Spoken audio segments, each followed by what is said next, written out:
Hello and welcome to All On Board. I'm Andrew Rothermel, host of RCTV, and today is the first episode of the 2018-2019 school year. I'm here with Board President Tom DeBello. How you doing, Tom? All right, Andrew, how you doing? I'm doing well. We're full swing back to school, second week of kids. Yeah, it's been going well. I mean, although they're continuous rain, I thought I passed no on the way in to tape the show. Saw the animals. I saw all the up. animals. I mean, but it's been a crazy summer with all the rain. But we got back to school, no issues. The kids are excited to be back. I know we had a board meeting in August, and our student reps told us that the kids, there's a lot of excitement about coming back to the school year. A lot of good things planned.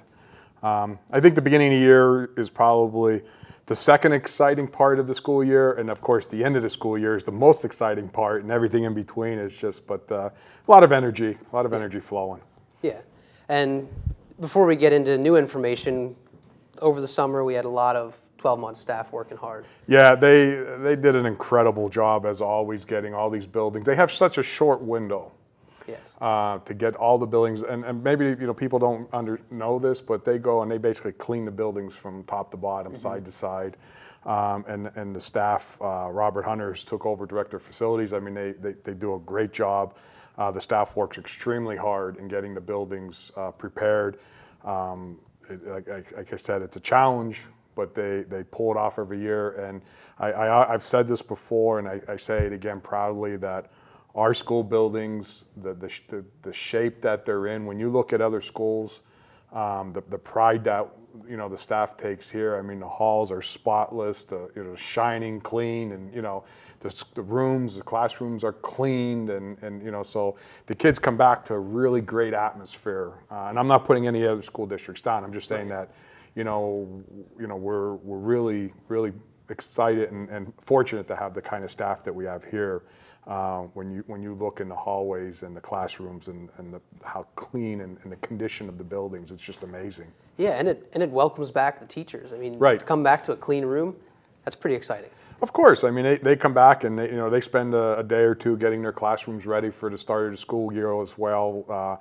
I guess that happens about the week before officially start of school. So they come back, their rooms are clean, and I'm sure there's from time to time there's something might be missed here or there. I mean it is what it is, but but again the buildings and everything is they just come back and it's just a welcoming atmosphere and getting ready for the start of the year. Right.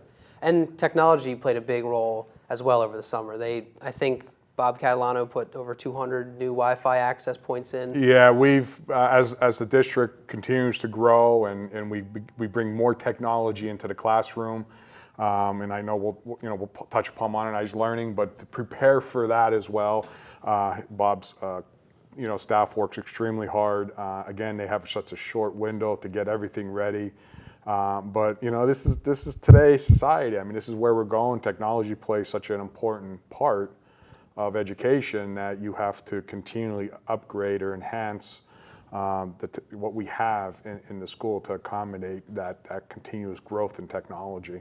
Right, and we'll keep going with that. How's modernized learning? Well, modernized learning it started. I think we're in our fourth year or fifth year. I can't even keep up with. I mean, we have so many exciting things going on in the district. Sometimes you lose track of when some things start. But we're in our. I think it's our fourth year. It's going great. I mean, from when we pilot this, the start of it, when we rolled out the first 100 computers and incorporated, I forget what it was, like 3 or 4 classrooms. To where we are today, where it's really throughout the day how thousands of kids. Although when I say thousands of kids, some kids are using technology in multiple classes. But when you look at the grand scheme of everything, and you look how many kids throughout the day, I mean, we're really touching upon between, I'd say about 80% of the kids today are using in the classrooms technology in some fashion from 9th to 12th grade, not counting everything that we've been doing at the elementary schools, including the hybrid learning at both Spring City and Royersford, which again have been extremely successful. But the modernized learning, we keep moving along. It's an approach that will bring us towards success of how we're coupling technology and curriculum. Other districts that attempted to do what we were doing just put this emphasis on technology in the classroom, but they never really came up with a strategy of how you incorporate technology with curriculum. And the goal of modernized learning, and we talked about this before, it wasn't about putting technology in the classroom just to say we have computers in the classroom. It was about how do we have a curriculum that utilizes as a tool. Back in the day, a tool was a blackboard. Right. Then it went to the whiteboards, then it went to smart boards. It was a continuation. And technology and computers, utilizing computers, it's the same thing. It's just a continuation from back in the day. I remember when I was in elementary school. I'm dating myself. Here we go. But when I was in elementary school, but when the first calculators, you know what I mean? Yeah. And the calculators were, they're expensive, and they just didn't do anything, compared to over the years and how the calculators became more and more sophisticated and how they were used. In math and advanced math classes, and technology and computers is the same thing, and we're seeing that today, and it's just the staff and administration worked extremely hard putting a solid program in place that when the kids are utilizing technology in the classroom, it's not just to use it, they're using it and incorporating it with what the curriculum is. And there's some days where they're not even, the curriculum may call that they're not even using technology. Right. It's just a tool, and this is what our kids are growing up with anyway. I mean, this is, you're young. I mean, you know what I mean. You're tech savvy, and all of this that they're learning too can help them develop more careers in technology. Absolutely, and technology has become such a part of almost every career in some fashion, and again, we're preparing. It's just another way we're preparing our kids for that go on to trade school or go on to college or whatever it may be, because they're using technology. So it's just staying up with those times, and so we're really happy. I mean, it's going great. I mean, we've gotten many compliments. The teachers are thrilled. I remember when we first started the program, getting a few teachers to want to be part of the pilot was like, and then now they're like. They're all in. They're lining up. Oh, they're all in. They're excited, and they're like, me too. Like, when could I do it? I want to do it. I want to get my class involved. So, it's been a very successful program. So, very excited about it. So, other than technology, we have a lot of new administration this year. Yeah. We have a teacher on special assignment at Spring City, Sue Choi. She took up that position. We have a new director of safety and security, Chief David Boyer. You already mentioned about Bob Hunter. Right. And then we have a new Limerick principal, Lori Bignotti. Yeah, we like any school year, we always have some, resignations of retirement or whatever it may be. And we had some principals that have been with us or had a long career in teaching and being a building administrator and have retired. And I wish them much success and happiness, of course. I mean, I had Mitch Edmonds and Mary Pat Long. I mean, so while they were with us, they did a great job. But with retirement, we have to bring in new staff. And, in the past, Mitch Edmonds he was like a building principal at Limerick, but he also took care of Spring City for us. And, the enrollment at Spring City is actually coming up a little bit. So we decided that we would, and we've done this in the past very successfully. In fact, Mary Pat Long was a teacher on assignment that eventually became a building administrator. And we moved the teacher on assignment, as you mentioned, Sue Choi. And she's been with the district for a while too. I mean, she's really an awesome teacher. So we're excited to have her down at Spring City. And so I think that she'll do a great job there. But we also have Missy Patchke, who's the building principal at Upper Providence Elementary, is kind of mentoring Sue down at Spring City. So we're not just like throwing her down there as a teacher on assignment and saying, well, here you go, now you have a building. Right. So Missy Patchke, who does a great job over at Upper Providence Elementary, has stepped up and said, you know what, I'll help mentor Sue and be there as a, so it doesn't fall on to Dr. Roach or Dr. Good because Right. they have enough going on. So we're really happy that, Missy has stepped up and said that she'll be a great mentor for Sue down at Spring City. And people getting thrown into things. How about Bob Hunter? Well, Bob Director of Hunter. Planning, right into the expansion. Right. No time. No just- time. We just We're starting. we just started. Bruce Cooper's been with the district, I think, 25 years, and he's done an incredible job here with all our buildings and projects. But again, he was fortunate, got to that point in time where he said, it's time for me to retire, and we're sad to see him go, but we're happy for him. It's kind of like, Bob Hunter came in. He has a excellent experience. He came from the Philadelphia School District. It was I won't exactly remember his official title there, but it was like Assistant Director of Facilities, something along those lines. And Bob came in with tremendous credentials and a lot of experience.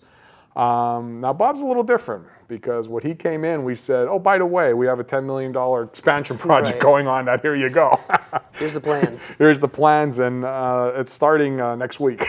So there was no, what do you say, that baptism by fire? I mean, he was right just in. jumped right in, and he's been tackling it, and while he's been doing that, he was responsible for making sure getting these buildings ready for the start of the school year. So Bob's doing really great. It's not a big project, but it's still a big undertaking for a new, because he's not only feeling his way out throughout the district, meeting everyone, understanding the dynamics, understanding the inner workings of the buildings, understanding And his team. He He has to get to know his team Right. to have them do what he needs to get done as well. Absolutely. And all that with the expansion. Yeah, and there's expansion, but expansion. he's been doing good. We have these committees. We talked at last board meeting, all the different committees we have, and there's a property and facilities committee that Bob, was responsible coming to provide the board members updates, and he's this month will be his third meeting, and he's been doing really good as far as tackling all of these. So I think Bob's going to be a great addition, or is a great addition to the district as well. And Dr. Rob Moyer also got moved to Brook. Dr. Rob Moyer was over at middle school, 567 building, and he did a really great job over there. And again, it was a hit by taking him out of that building, but it's still a plus for Springford. And we moved him over to Brook Elementary, and so he's in his first year there. And I think the parents over there will love him. He's a great guy. I know when he was at the middle school, a lot of praise by all his work, and he really is dedicated to like all our administrators, and he'll go over to Brook, and I think he'll do a wonderful job there. It's a bigger school, it's not the biggest, but he definitely will have a lot to get going, and I think the teachers will embrace him and help him, and I think that Brook will continue to be an awesome school as well. Right. I know I've been over there a couple times since, and I know the staff has a really positive energy. Right. Coming back to the school year, the new principal, although they miss Mary Pat, but Of course, Mary Rob's doing Pat a great job. Yeah, Mary Pat, as I said, she did a really great job there. The community embraced her, the Brook community embraced her, and the staff embraced her, and but again, I mean, God bless her. I mean, she's time to retire and take it, and enjoy her life. I mean, so we'll miss her, but it's the next chapter. So, news is you guys have a float this year in the homecoming parade. Well, don't forget about Dave Boyer. David Boyer, I'm jumping ahead. You're Yeah, right, Chief before Boyer. Chief Boyer. I do want to take a couple seconds about that. Chief Boyer comes to us with 30 plus years of experience in law enforcement. He's been worked different departments as well, has gained corporate experience working at Paoli Hospital. He was responsible for their full security, whatever you want to call force, and everything associated with security within a hospital, which is a lot. Yeah. And he's come on board.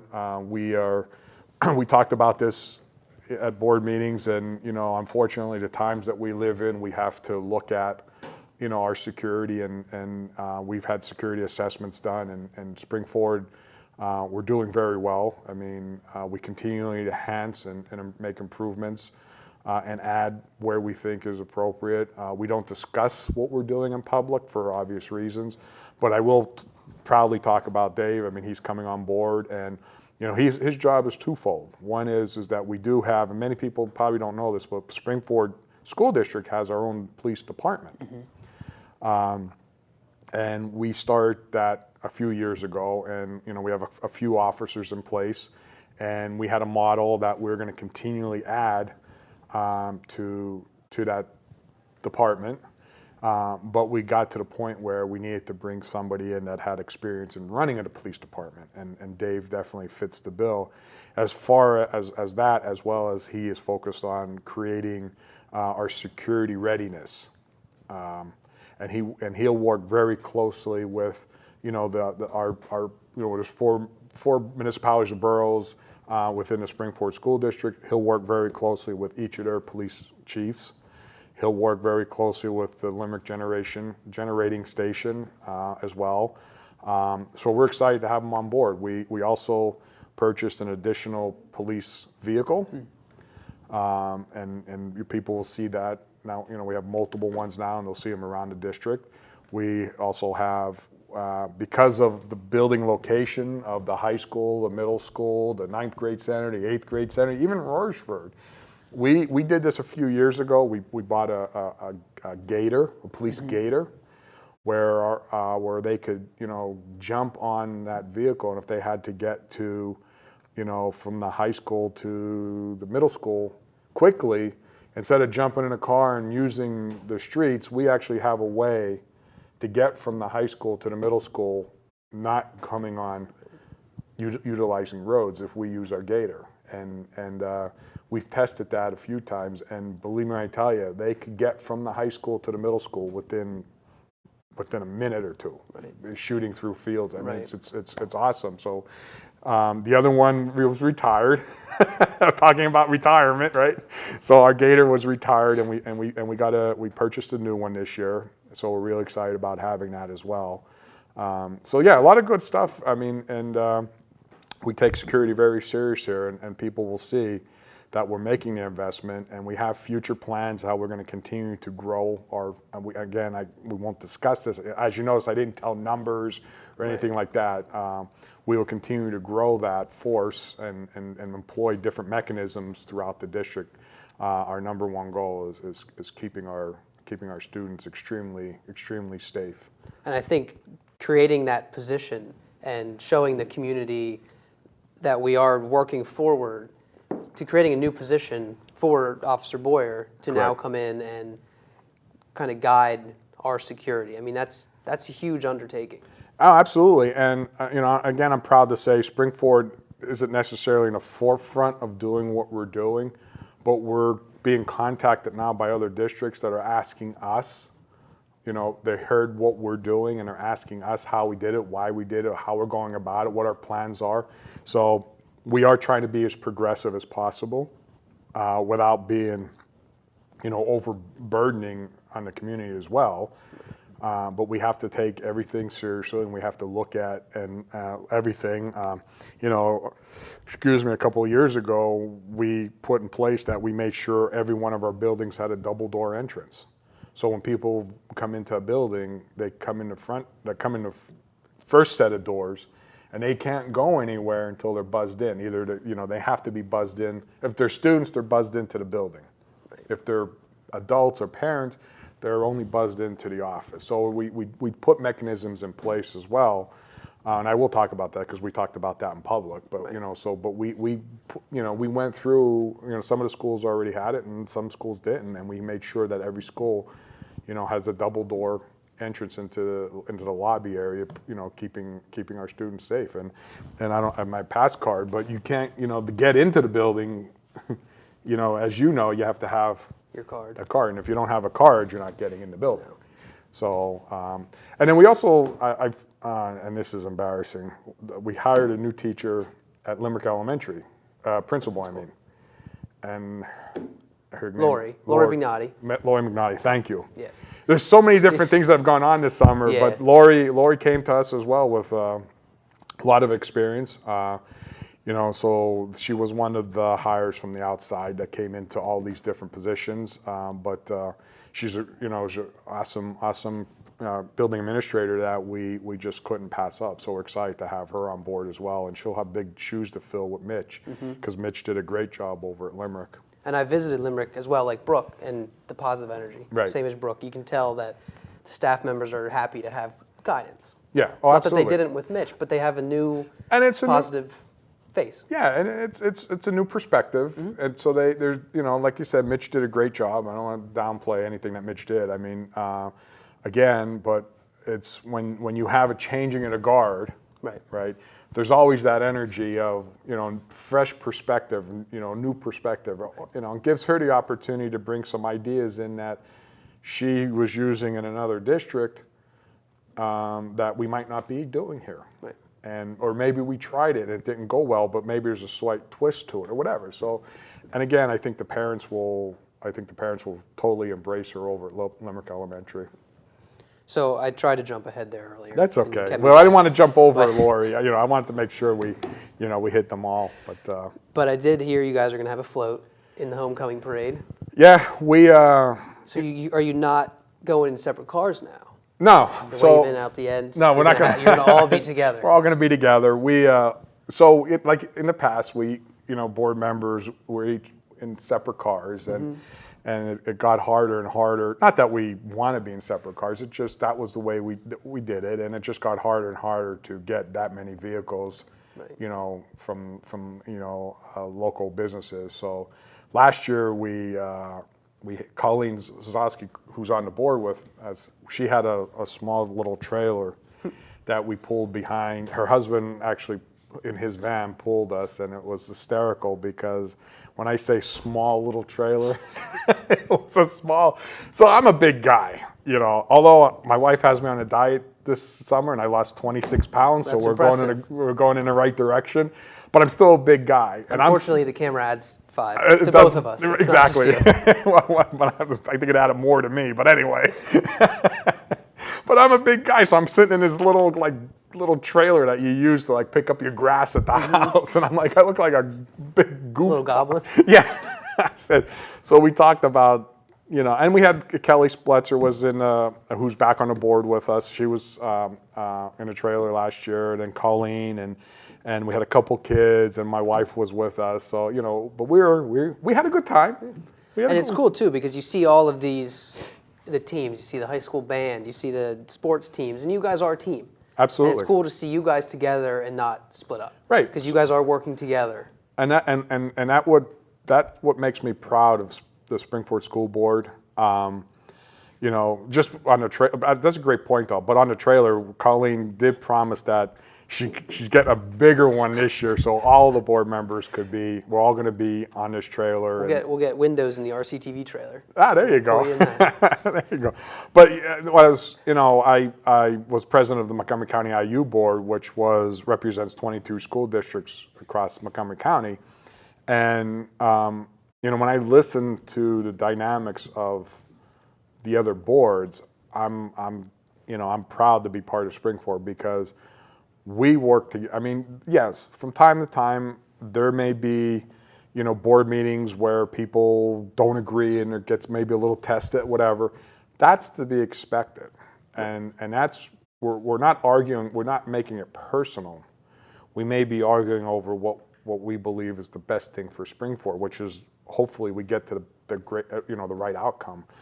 But when I hear dynamics of other boards of what goes on, and then I come to our board meetings, we truly are, and political parties are left at the door.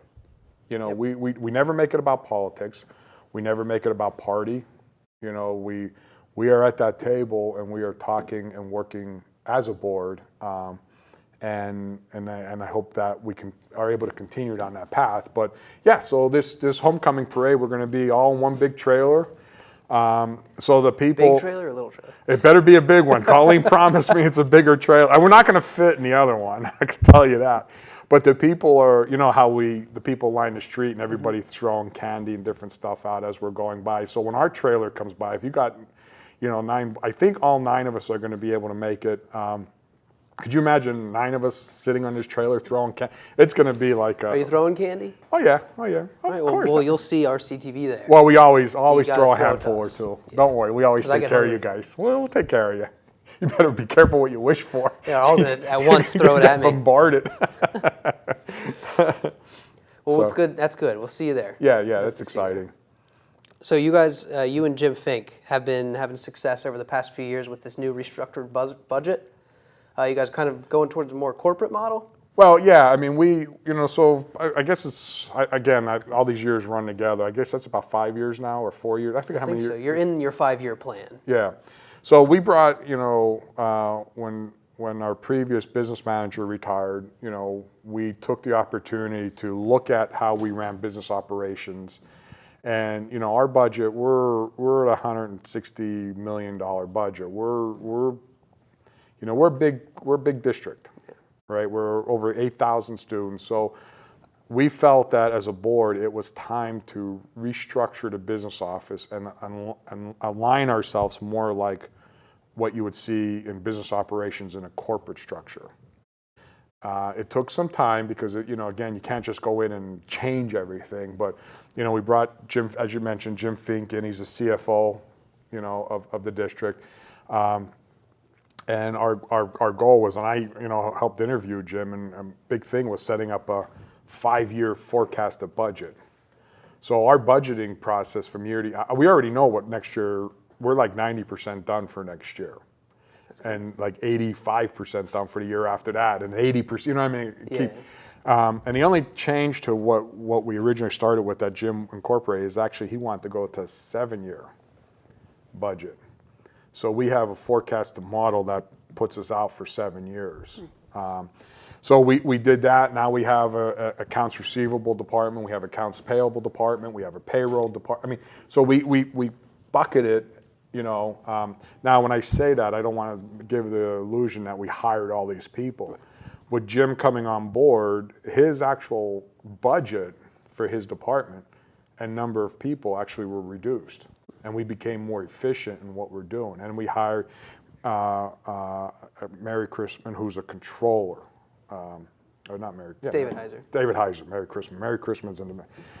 It's been a long summer, a rainy summer, but David Heiser. We can talk about Mary Crispin, but and Mary David Heiser. Mary Christman does an awesome job with registration every year. How she does it, and Blows my mind. she does a great job. But Mary David Heiser, she's hired as a controller, so she kind of oversees all of the, like I said, the accounts payable, the receivables, and then also the budgeting and that, and we have Rachel, who's our senior accountant now, and so we went, Jim and I went, and Dr. Gooden, I guess 3 years ago or 4 years ago, we went to the PSBA conference in Hershey, and we actually presented, and was well attended, a lot of interest around what we were doing, but we presented this model.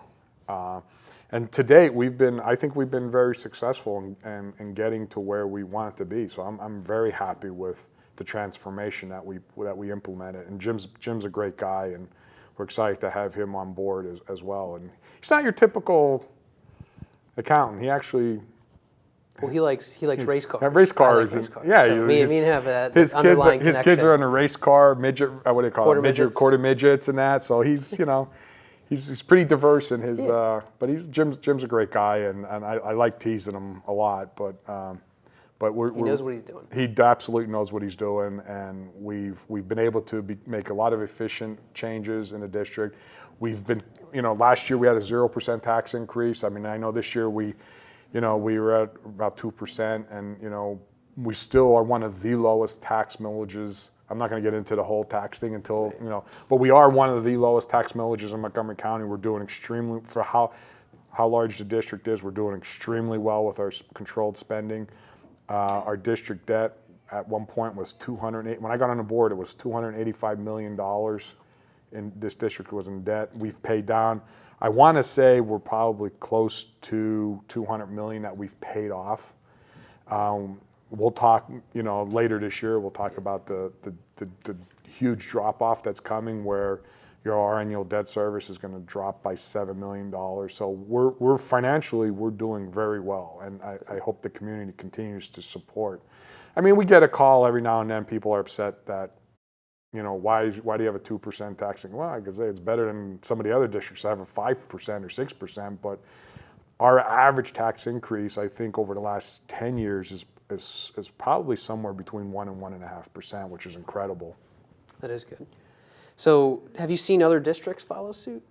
We've had other districts talk with us, and I know, again, when I've went to IU meetings, some of the districts have talked with us. I know that some of the districts are struggling from their financial. I won't say which ones, but I had about three or four districts reach out to myself and my counterpart that's been with us for years, Mr. Cerisi, that's unfortunately not on the board anymore, decided to retire from the board, look at other things. But we've been contacted. We've consulted, as you want to say. So there's conversations and giving them guidance and talking about what we've done here at Spring-Ford.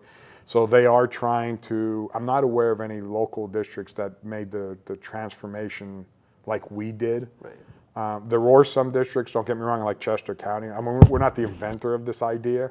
There are other districts that we, like I said, we're not in the forefront of this, Right. but we've followed like lessons learned. And so there's districts now reaching out to us and asking us, how's it going and how it came together and how is it embraced.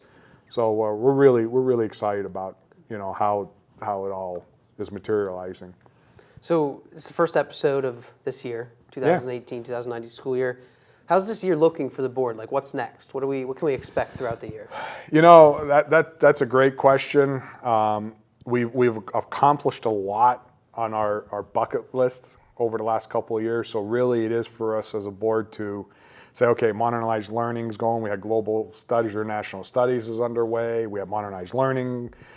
We have hybrid learning, so a lot of things that we had to embrace or take on the high school expansion and accommodate the growth. I mean, there's a lot of, plus all the educational changes, but we are at a point where as a board where we have to start looking beyond the horizon and saying, okay, what's next? Because, we certainly don't want to become stagnant.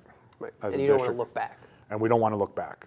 We've come from being a district that wasn't even ranked in the top 100 in the state to being in one of the top districts in Pennsylvania. We've mentioned time after time, we have people continuously moving to Spring-Ford. They want to be part of Spring-Ford.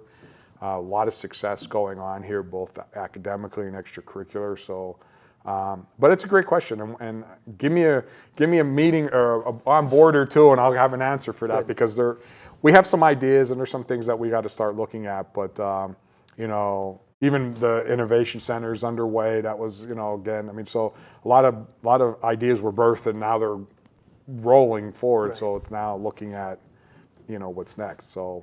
Like the security. I mean, that's security. You got to kind of keep an eye on that. Yeah, we have to keep an eye on that, and we have to look at the ever-changing educational changes or requirements from the state. So the Keystones, which was rolled out, I want to say 7 years ago, that are still not, requirement by the state. They keep kicking the can down the road, and we've made an investment in being Keystone ready.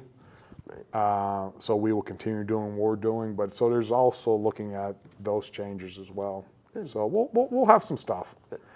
Well, thanks for coming in today. No, first episode. Yeah, thank you. And our goal for as our on boards is everyone to kind of make it a little different. Yeah. It's nice to be back in the Steve Bonnet studio. It's good to be back in the Steve Bonnet studio. Yes, Steve. We dearly do miss Steve. You're doing a great job. Don't get me wrong. I mean, you've definitely have stepped up and took over, and I hear nothing but good things. But Steve was a staple not only in the district but in the community, and we miss him dearly. And the saddest thing, well, not the saddest thing, but one of the saddest things that, from my perspective, with Steve is he never got to see the finished trailer, and that was his baby. But I am glad to see that you guys are taking that, and you I guess you were just at Royersford Community Days. That was great. So I'm glad that you are utilizing it to its fullest. And, we just have, Steve to thank for that idea and really push that forward. And someday I'm going to meet up with Steve again in heaven, and I'm going to go to him. I said, see, Steve, that 2 feet more in that trailer made a difference. Oh, that storage. The storage. Cool. So, well, thank you very much. I hope to pull off for our next on board. We did it in years past, but I like to get all of the home and school and booster and all the groups and make that our next on board. So I'm gonna try to pull that together. I'll keep you posted because I want the Spring-Ford community to see real quick. We have this President's Council, and it's made up of the president and vice president of all the organizations, from elementary all to the high school. And we meet like 3 times a year with them, and they talk about things that they got going on and ask questions. And a couple of years ago, we taped one of those as an on board, and I think it's time. I think it's a great idea for us to be able to bring that back. And now people sometimes get camera shy. You know how Joe Cerisi was; he was camera shy. Right. Getting him to talk was always tough. But Sometimes I feel like the host didn't even need to be here. not between Joe and I, no. That's what Steve used to say. So he used to say to us sometimes. You two up here and yeah, let you because go. do I need to be? Well, we said, Steve, somebody got to read the opening And closing. and the closing. But I hope the next one. I think you'll enjoy that one as well. I think. Yeah, I'd like to see that. Yeah, because it's impressive to hear what all these volunteers. Because I say the work that they do in the district is priceless. It'd be a new experience for me too to Yeah, see so that meeting. yeah, absolutely. And you're familiar with a lot of it because you get to a lot of events. But just hearing it from, 10, 12 different organizations of what's going on across the district, it's pretty impressive. Pretty impressive, yeah. Well, thanks for coming So out. thank you. Stay dry. I'll try. This weather's been a little on edge. The good news, from what I've been seeing on Facebook, the Farmer's Almanac is saying it's going to be a snowy winter. Great. Guess we'll have to talk about snow days on Soups On. Oh, yes. That's Dr. Gooden's favorite subject. Yes, it is. Thanks for watching On Board today. We'll see you next time.